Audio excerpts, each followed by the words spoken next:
Mapagpalang hapon po sa ating mga tagapakinig. Welcome po sa ating programang Sulong na Bayan. At tayo po'y dinig sa iba't bang panig ng mundo. So good morning, good afternoon, good evening as the case may be sa Estados Unidos, sa gitnang silangan. Malakas po tayo dyan sa Kingdom of Saudi Arabia.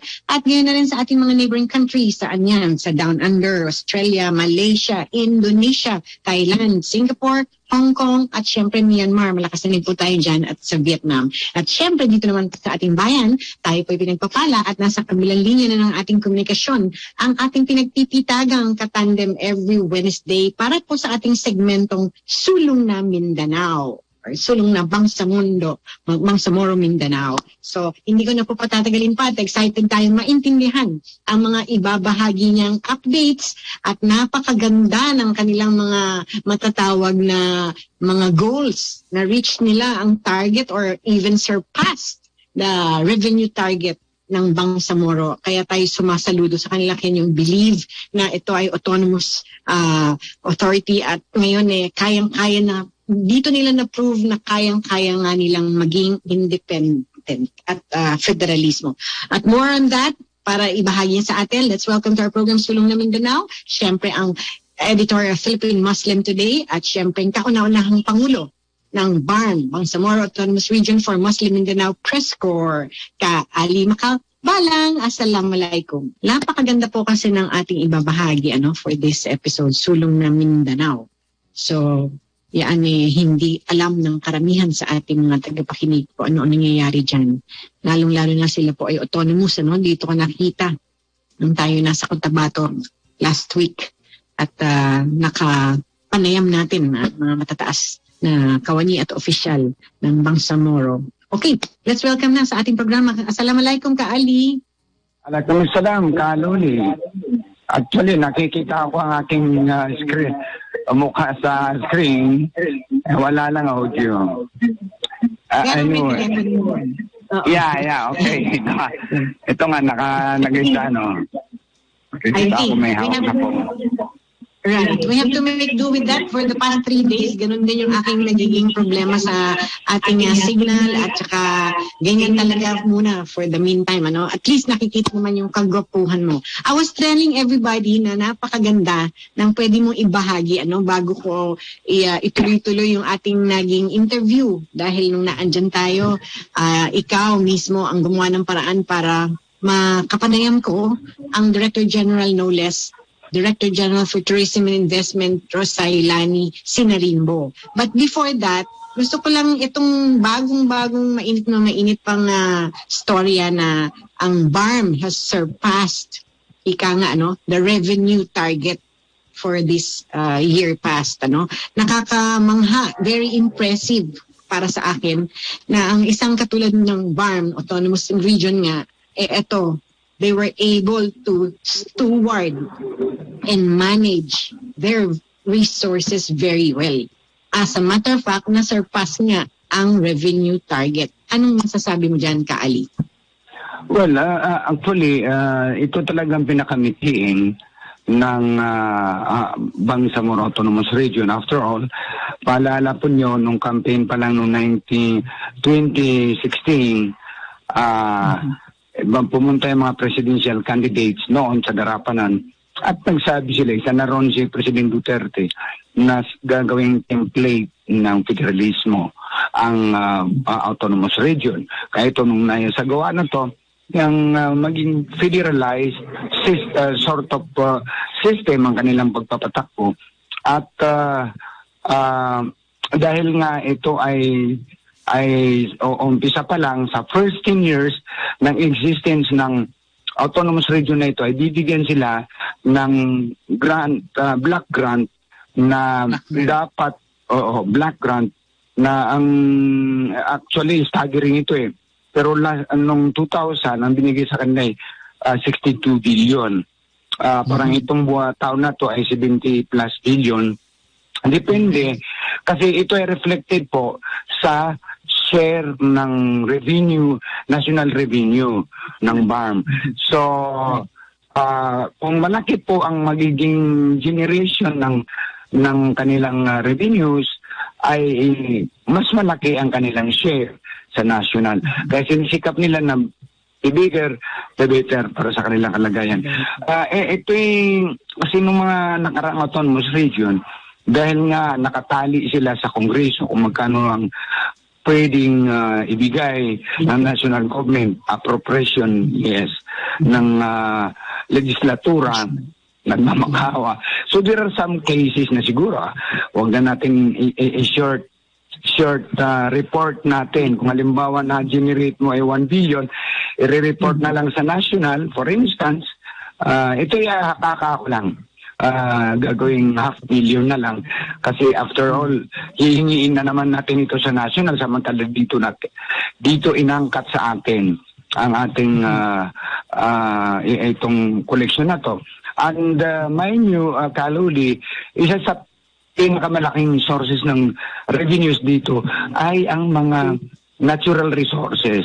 Incidentally, ang mga ang kanila pong mga opisina ay nakalagay sa Makati.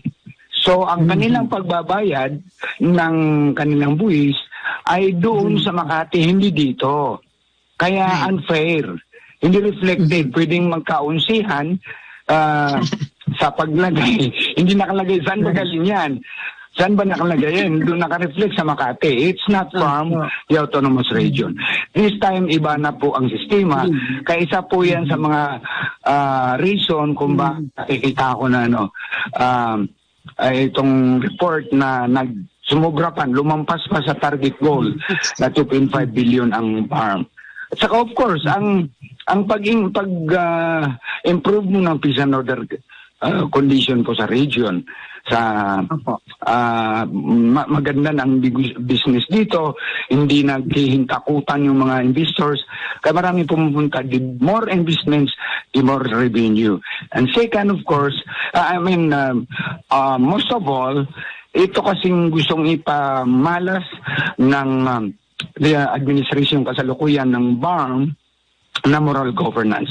Kapag ito'y patuloy, mag-iiba talagang buhay dito sa autonomiya kasi moral governance, bawal ang magnakaw, bawal ang magsinungaling, bawal ang mag-absent, bawal ang masyurta ng 1 minuto lang sa pag-report sa opisina. That is ang pinakabuod po ng moral governance. So I am happy to see them like that. Right. Nung naandyan po tayo, yun po ang aking obserbahan. Nandun sila sa kanilang mga opisina, lalo na nung nandun tayo sa tanggapan ng ating punong executive minister Najib Sinarimbo. Lahat ng tao niya ay talagang on the, kumbaga, ay nagtatrabaho, may ginagawa, at walang sinasayang na minuto. In other words, alam nila yung ginagawa din nila, no? Siguro, yun yung oras na kailangan magtrabaho sila dahil tayo ay naandun nung time na office hours. Napansin natin from pagpasok pa lang sa tanggapan ni Minister Najib, lahat ay on their toes, kumbaga, no? So, doon mo makikita yung moral governance more than the sinasabi mong resources, pinapakita ni Chief Minister Ibrahim Murad, leadership by example. Siguro nakita ng ating mga kababayang kapatirang Muslim na yun ang gusto ipatupad ni Chief Minister Murad, hindi pa pwedeng patulog-tulog ka sa trabaho mo. Kaya naman nakakagulat at very impressive itong report na ating natanggap. They surpass the revenue more. In other words, marunong silang mag-steward, mag-manage. Kasi, di ba, kaali, diyan naman lagi nagiging problema eh. If you don't know how to steward or manage the resources that you have, talagang hindi susulong ang bayan, hindi susulong ang Mindanao. Ang daming resources, and yet paano?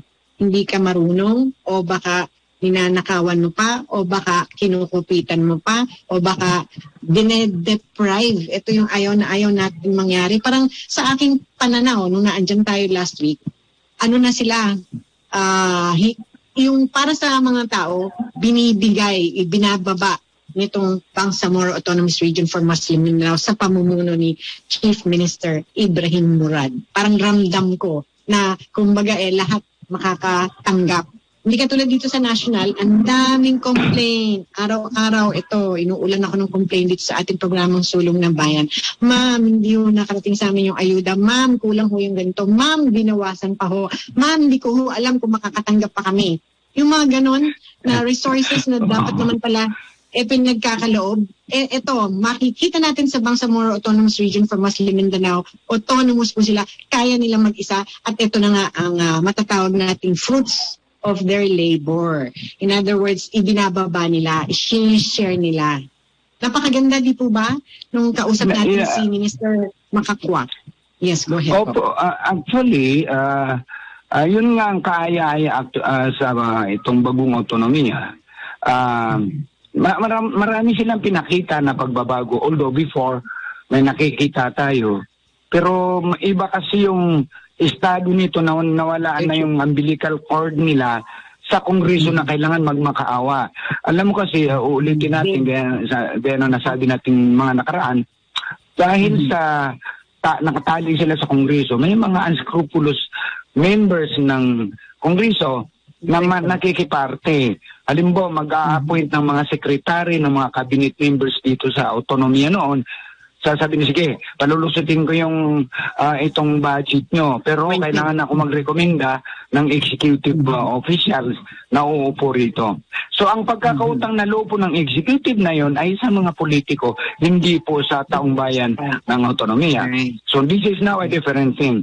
And second, isa pang naipapamalas na talagang ako'y humanga, alam mo, habang tayo ay nagbibisita nun sa Cotabato, di ba nakahanda na noon na i-send-off, ipadala yung 16 na malalaking trucks na papunta ng Dinagat Island kasi ang pinakamasaklap po ang umani ng the brunt of the typhoon audit ay ang Caraga region at saka Negros region.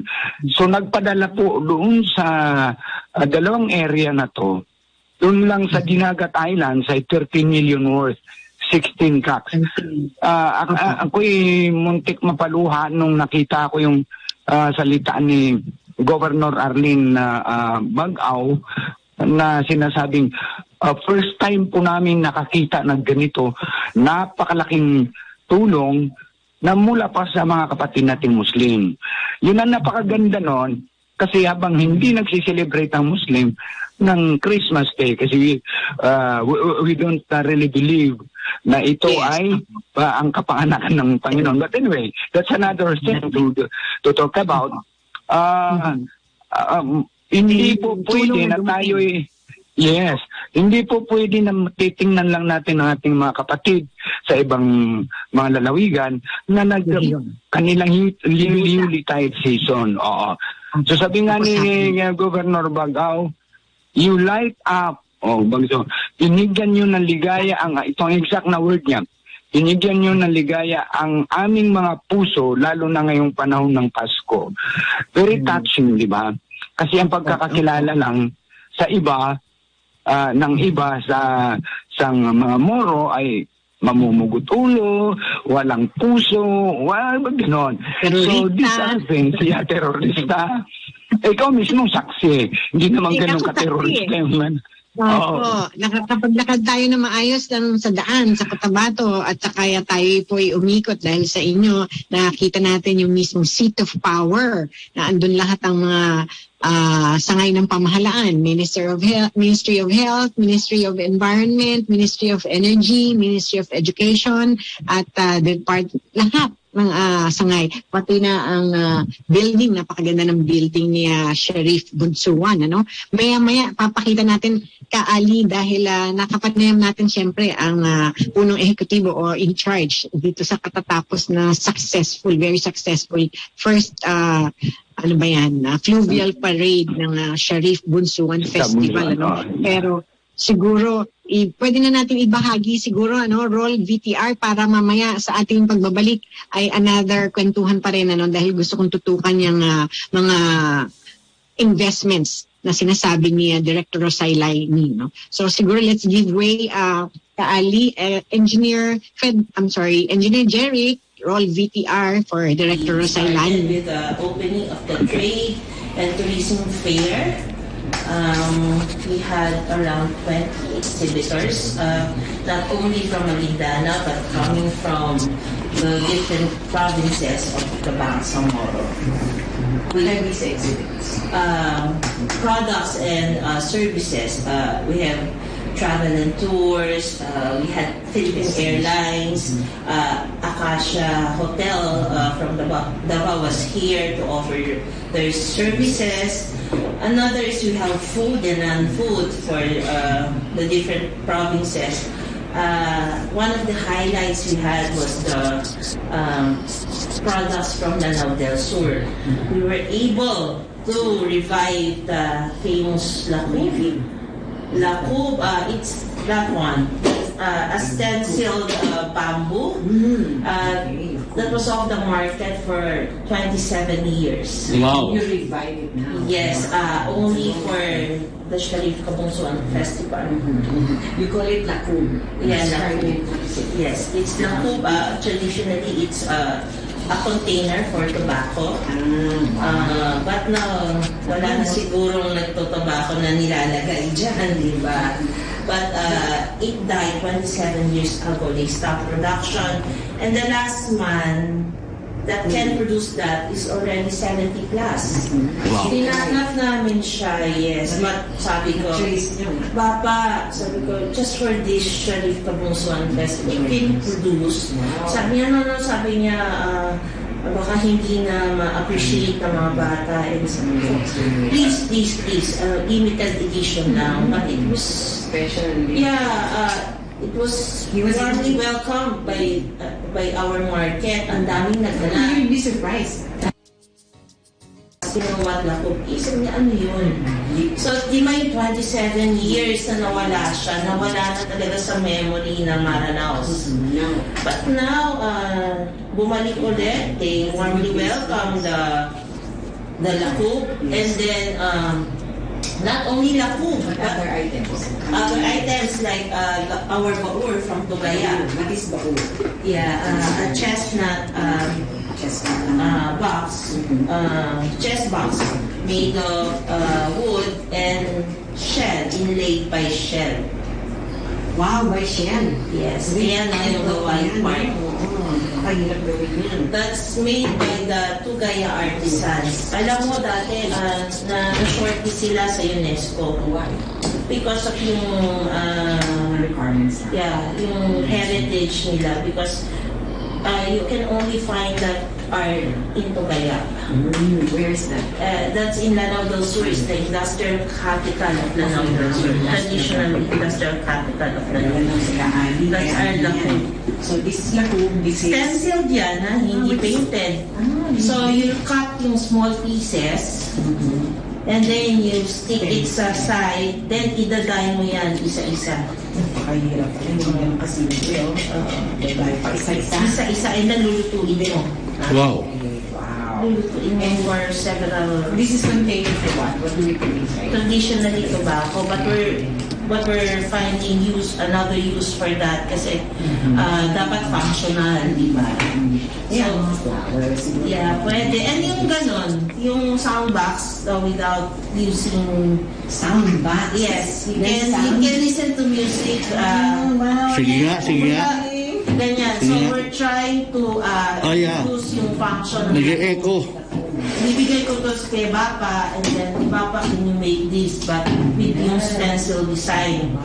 Even Alright, babalikan po natin ang lahat ng yan. We have to pause for our station break. Philippine Standard Time is 3:31 in the afternoon. Si Miss Loli Acosta, Sulong na Bayan sa DWIZ 882.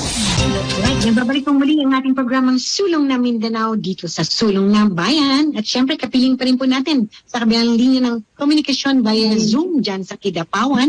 No less ang ating katandem Kaali Makabalang, ang President ng Philippine Muslim Today at Pangulo rin ng Bangsamoro Autonomous Region for Muslim Mindanao. Hello, Kaali. Assalamualaikum muli. Alaikum salam, Kaloli. Okay, balikan ko lang yung sinasabi niya Director Rosalani Alonto Sinarimbo, no? Napakarami nung kanyang pinakita sa ating mga sample na nakakatuwa at bihira. 27 years yung isang na ungkat nating lalagyanan ng tabako. Pala pagka talagang yan nakuha mo muli, ang laking possible income generating item pag yan talagang tinutukan natin. At hindi lang yan, marami pang iba. So nagugulat tayo dahil ito tinututukan ni Director General ng Tourism and Investments ang lahat ng mga klase ng pwede natin i-export. Ito na yung panghamon din, ano ba sa Tagalog yan, pang-convince sa mga investors para sila ay pumunta ng Mindanao, Kaali. Yeah, actually, Kaloli, no, ito ngayon malaking isa sa mga dahilan na tayo nagpapasalamat sa hindi lang DWIC dahil nagkaroon nga ng spasyo na kikilala to. Ito pinagsikapan natin nung panahon pa ng tayo nasa media pa, pero government media ng Marcos administration.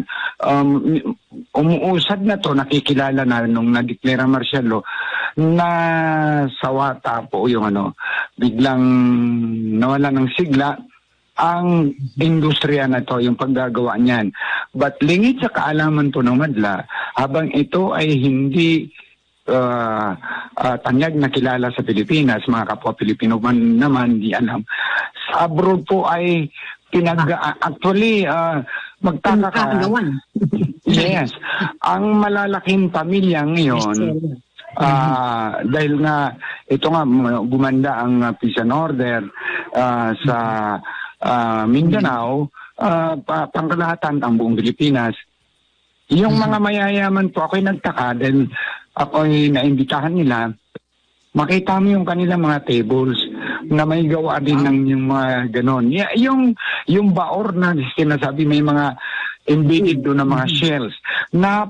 Po yun, napaka-silan na industriya dahil mano-mano yan, walang makinang gumagawa niyan. So, yes.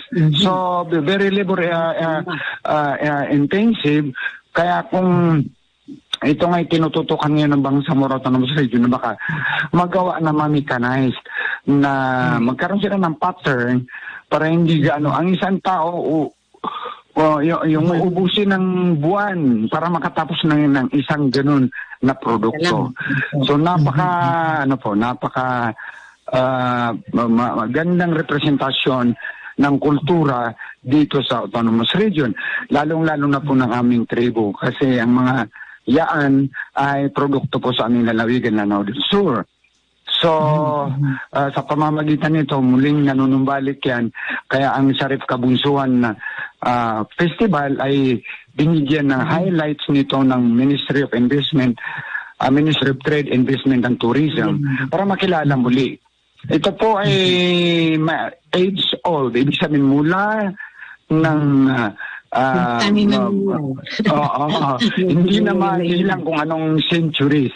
Bago pa dumating ang mga Espanyol, yan po ay gawain na dyan na representation na nagsasalamin sa kultura po ng mga Moro. Yeah. So, ang ganda yan, sa pamumuno ni Director Rosailani Alonto Sinarimbo, mukhang siya vibrant at saka dynamic ang approach Alam niya kung ano yung pwede pang revenue at alam niya paano mahikayat itong mga investors na darating. Kasi kita niyo nga, na-exit nga nila, siguro kasama siya dito sa 2.5 billion target na 300 million worth ang additional na mga nag-invest. Gusto mo bang ipakita ko pa kasi may kaduktong pa yung ating panayam sa kanya. Although hati-hatiin natin to in the next episode at para mas maintindihan. Kasi ito na nga po, Kaali, ang ating pagkakataon dito sa DWIC 882 sa ating programang Sulong na Mindanao na maisa-isa natin, mapaintindi natin ating mga kababayan ganito kakaiba ang mga pwedeng gawin sa Mindanao at pwede silang makasali at maka-engage at eventually mag-invest. So, gusto mo ipakita ko pa yung karugtong. Pero Okay, sige. Go ahead po. Okay, Engineer Jeric, go ahead. The National Commission on Arts, yung chairperson pumunta, sabi niya, try to Google this. In the United States Library of United States of America, you will see that the symbol of the Philippines is the Sarimanok. There is no flag mapping, it's Sarimanok. See, Sarimanok is wala kang sample minsan na mapakita, photo. It's actually a roster, ano niya, pero may yung toka niya, merong parang isda dito something, symbolic, which is actually originated from Lanao. Kasi from the myth about Bantugan. Bantugan. Ang hindi ka kasi sa darangan is Bantugan. Sir, if I may ask, alam ba ni Presidente yan? I don't know. He's harping about his blood, line. Sa Maranao. Obviously, meron. But did you have sa... Yes, later on, ipakita natin, meron, naging screensaver na namin yung Choose Bangsamoro. Choose Bangsamoro. So yun, identified siya. Pero sabi mo na kami. The Philippines. Sinabi dito ng the commission itself, it's sa Manila. Diba ABS-CBN attempted to use, Never discouraged. diba? Hindi, I think merong ruling yan. Na gumagamit pa rin. Oo. Wala, natanggal nila. Yes. Diba before... Sarimanok originally. Yung lawin niya, yung color ng Sarimanok, inadab lang ng EB7. The color of EB7 is derived from the color of Sarimanok. Pero siguro nagbinawalan. Kasi nakaagaw siya ng identity.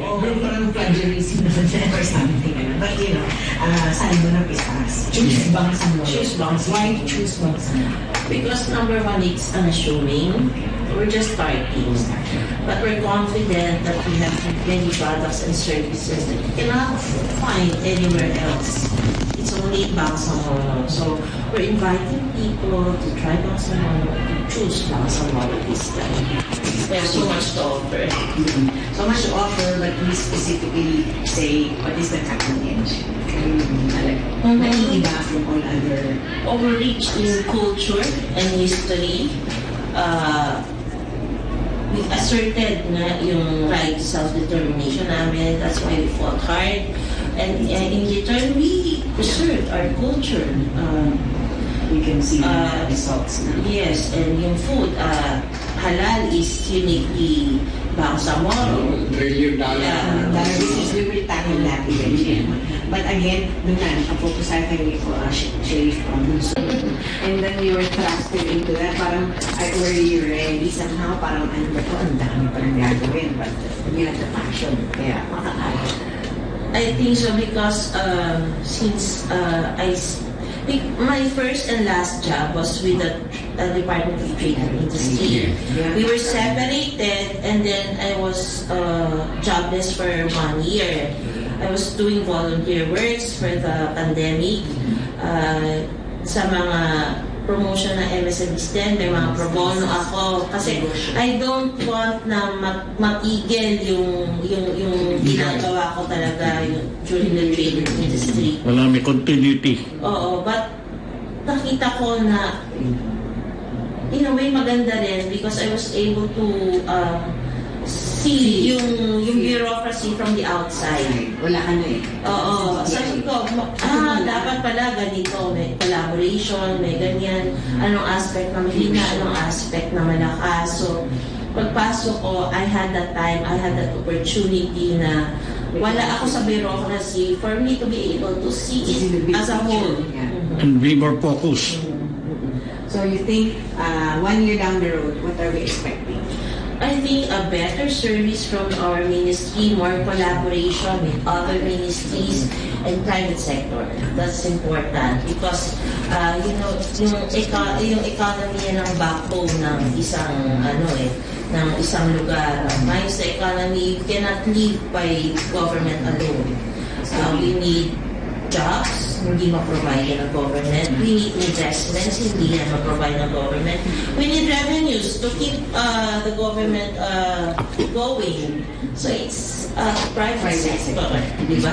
What are we talking about? What private sectors are? We have many industries here. In fact, O Kaali, napakaganda ng nabanggit ni Director Rosalaini, ano? Siyempre, they promise to do more or better service in the next months or years for the 2022, for the new year, no? Pinapaigting na niya eh. Actually, ngayon pa lang, nag-stir up na o na-ignite na. Hindi lang siya siguro tututok sa ganun. Dadagdagan pa nila ang collaboration with other siguro private industry. Is that accurate? Yeah, that's actually very, very accurate. As a matter of fact, ito yung aspeto pa lang yan ng ang iyong pagdalaw at tayo ito'y ating na-report sa Madla.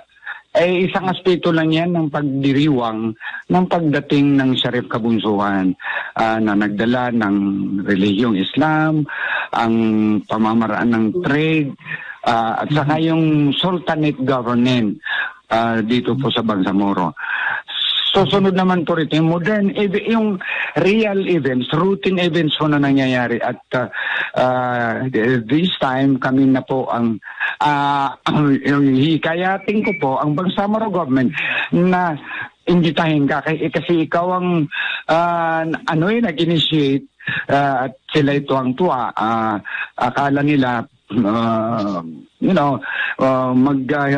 mag-iisip ng ilang bisis ang isang journalist from Manila to come here. This time, dahil nasaksiyan mo na ang mga pangyayari dyan na isang aspeto lang ang ating nakita. Yes. Siguro, sabi nga nung nakasama ko, Kaali, sabi nila ko pupunta ka Mindanao, magulo dun. Kadadating mo lang galing Estados Unidos, baka mamaya malaman nila ganda-ganda.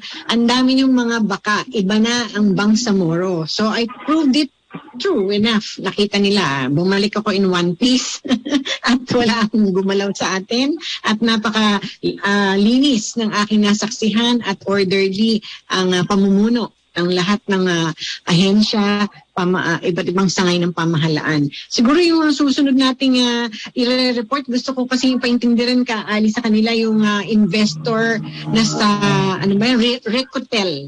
Pero mga next episode na yon yung ginawa ni Minister Sinarimbo, no?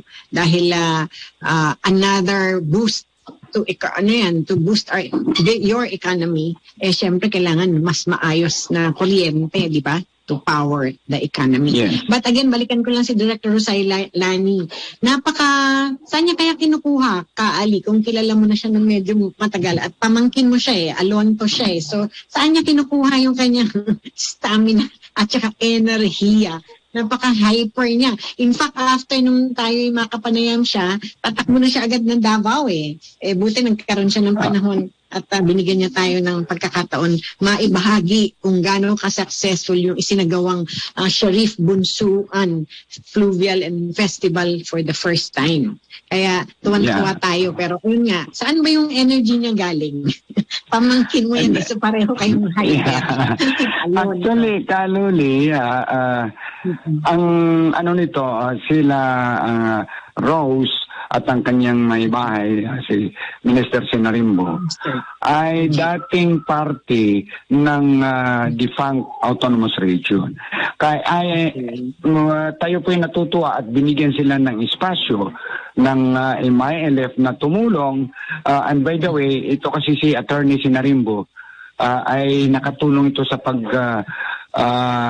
craft ng BOL Bangsamoro Organic Law na isinalang sa Kongreso at inaprobahan. Kaya bilang pagbabayad ng recognition ng kanyang effort, ito ginawa siyang minister at spokesman ng BARM.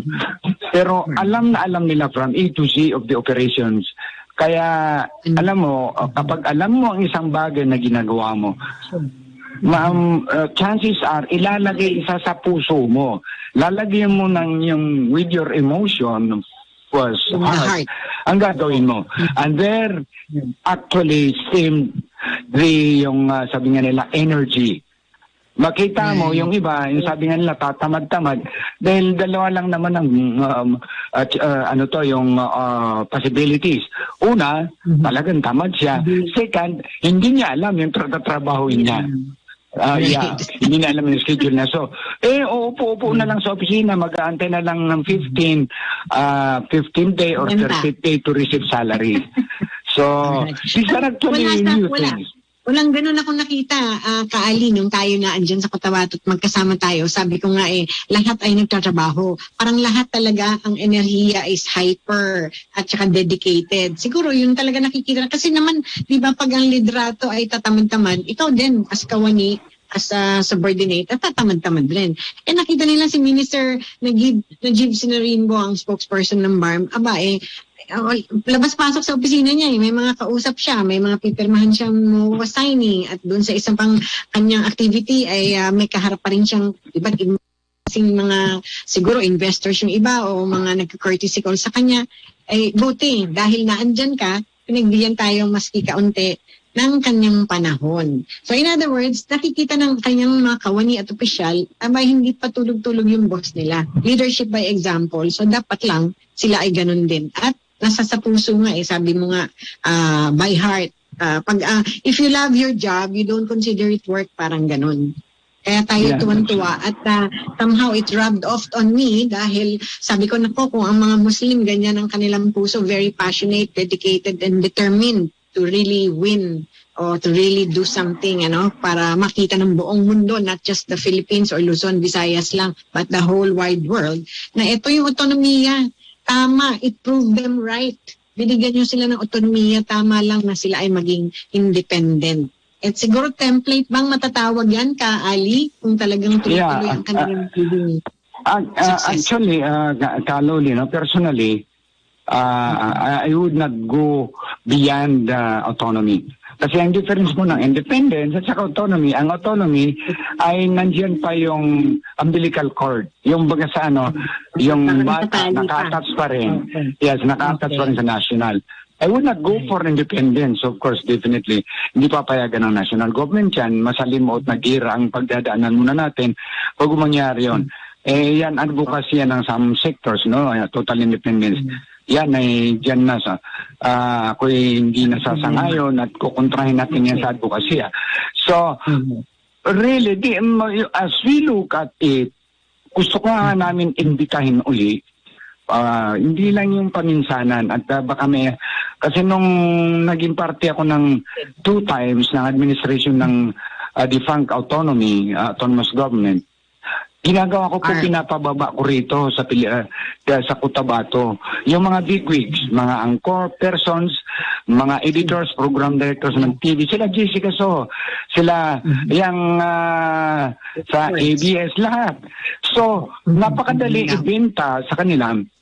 Maglilinggap kayo, sasabihin, ito ang so nakita nila, when you throw them stories from your area, kakagatin nila, alam nila hindi propaganda ito, nakita nila. Naiintindihan nila na hindi tayo nagpropaganda dahil lang umahawa kay isang journalist, hindi po tayo propagandista. So, ganon. Siguro, I would suggest next year na itong susunod na taon na maisama natin, pero ikaw ang kanilang leader.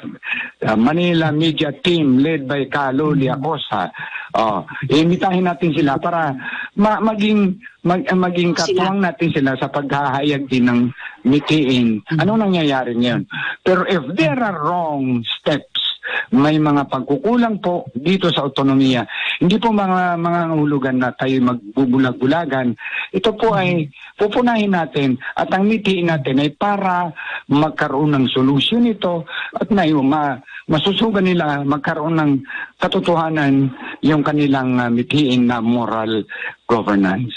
So yan po ang role natin. In the meantime, while nakikita po mga positive ang kanilang ginagawa, kayo po yung sumusuporta. And they will reciprocate, God willing, ang pabor na binigay sa kanila ng impilang DWIC. Alam mo, Kaali, excited tayo dyan sa iyong na-mention, tayo ay magbubuo nga ng isang team o news team.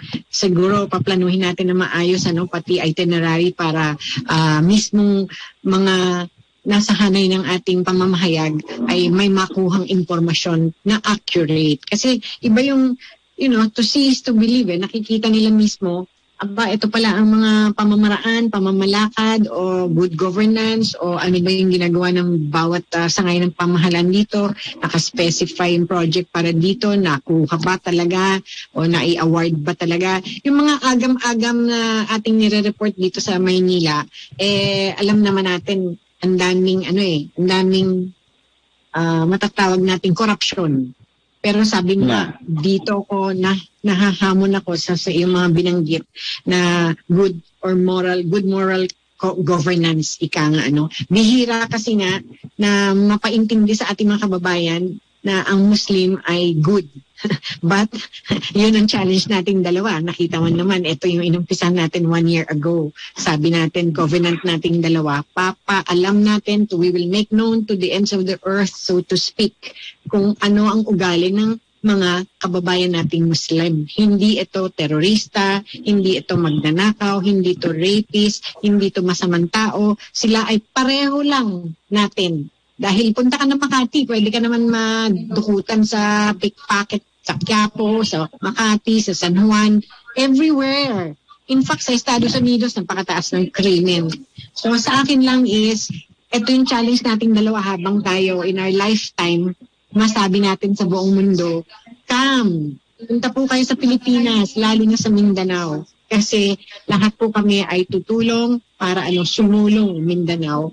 At lahat tayo ay magkakaroon ng maayos na treatment siguro bawat isa. So challenge natin yan for 2022. At bibigyan kita ng pagkakataon, we have 1 minute, napakabilis naman ng oras. Oo nga. Message of hope again, Kaali. Message of hope for you. Actually, Kaluli, walang sawa akong tutulong sa lahat ng gawain na ganitong ginagawa ng DWIC, ang ating partnership.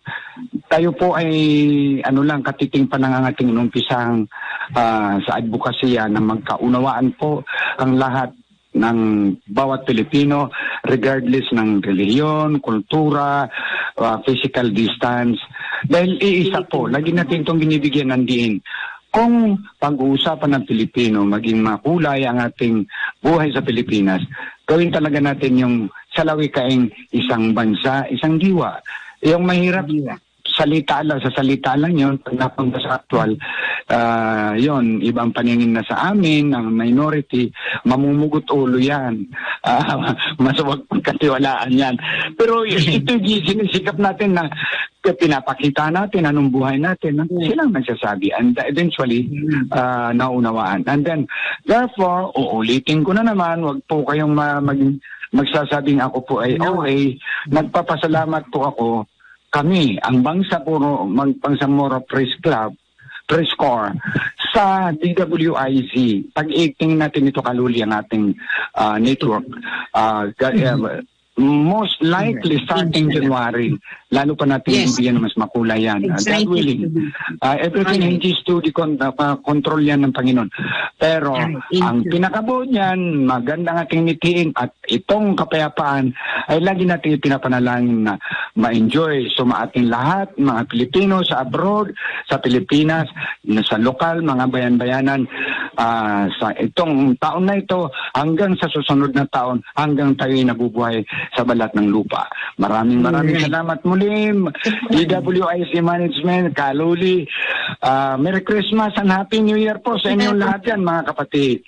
Assalamualaikum warahmatullahi wabarakatuh. Assalamualaikum. Inshallah. Yan po si Kaali Makamalang sa ating naging kaagapay, Engineer Jeric Barreto, syempre si Micah, si Jello, at ganyan si Allen, at syempre si Juday, ang ating kasama sa news writer dyan. This is Loli Acosta. God bless everyone. Inshallah. Bye. Si Miss Loli Acosta, Sulong na Bayan sa DWIZ 882.